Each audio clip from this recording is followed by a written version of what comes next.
நான் 30 ஆண்டு காலம் பணி செய்த எங்களுடைய இரத்த உறவுகளாக இருந்து எக்காரணத்தை கொண்டும் தருமபுரி மாவட்டத்தில் கூட்டம் நடத்திவிடக் கூடாது என்று கொக்கரித்த நான் வளர்ந்த எங்கள் மருத்துவர் ஐயாவையே நேருக்கு நேராக சந்தித்து தமிழ்நாட்டின் அரசியல் களத்தில் இருப்பவன் வேல் முருகன் என்பது கூத்தாடிகளுக்கு தெரியாது, கொள்கையாளர்களுக்கு தெரியும். மண்ணுக்காக, மக்களுக்காக, மொழிக்காக, இனத்திற்காக களத்தில் நிற்கின்ற அரசியல் பேரியக்கத்தின் மாவட்ட செயலாளர்களுக்கு தெரியும்.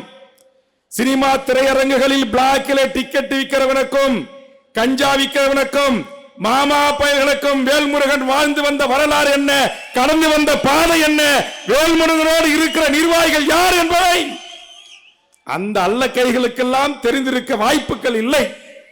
ஆதலால் நம்மை எதிர்ப்பவன், நம்மளை எதிர்கொள்ளக்கூடியவன், நமக்கு நிகரானவன் அந்த அரசியல் கட்சிகளோடு பேசுங்க. திமுக ஒரு விமர்சனம் வைக்குதா, திமுக மாவட்ட செயலாளர் ஒரு விமர்சனம் வைக்கிறாரா, அதற்கு விமர்சனத்துக்கு பதில் விமர்சனம் சொல்லுங்க. நியாயமான முறையில், கண்ணியமான முறையில்.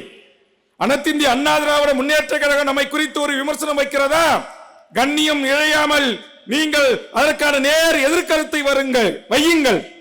அதை விடுத்து இவர்களுக்காகலாம் நீங்கள் பதில் சொல்லி உங்களையும் தரந்தாழ்த்தி கொண்டு என்னையும் தரந்தாழ்த்தி கொண்டு நான் உலக தமிழர்களின் ஒற்றை முகவரி எங்கள் வேலுப்பிள்ளை பிரபாகரன் என்கிற மகத்தான தலைவரை தலைவராக ஏற்றுக்கொண்டு இயக்கம் நடத்துவேன்.